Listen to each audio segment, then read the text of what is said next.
The South African Army took journalists into Namibia to assess its latest hunt of SWAPO guerrillas.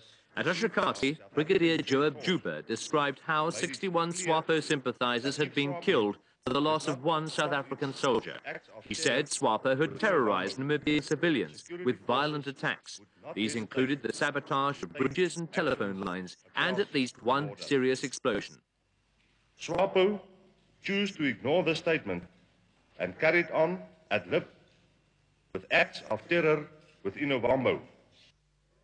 The South Africans paraded a battery of arms and ammunition they said they captured from the SWAPO fighters.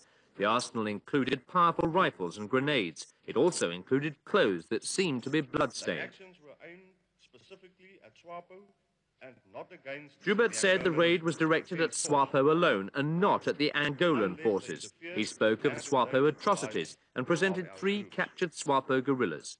Each was questioned in front of journalists through an interpreter. Their answers were brief, their moods bewildered and hopeless.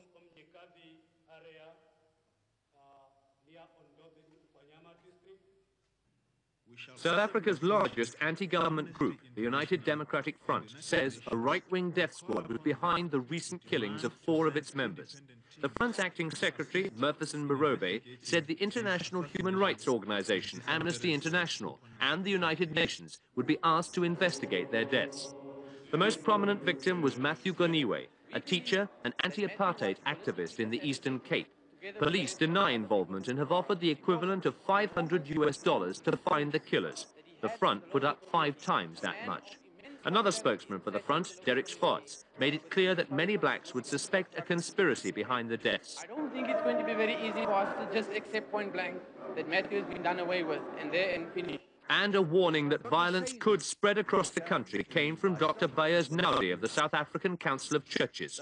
Dr. Naude's comments came as 2 white government doctors were found guilty of misconduct in treating the black leader, Steve Biko, 8 years ago.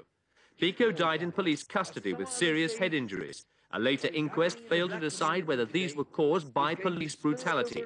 A medical council decided the 2 doctors failed to protect Biko and that they falsified his medical records.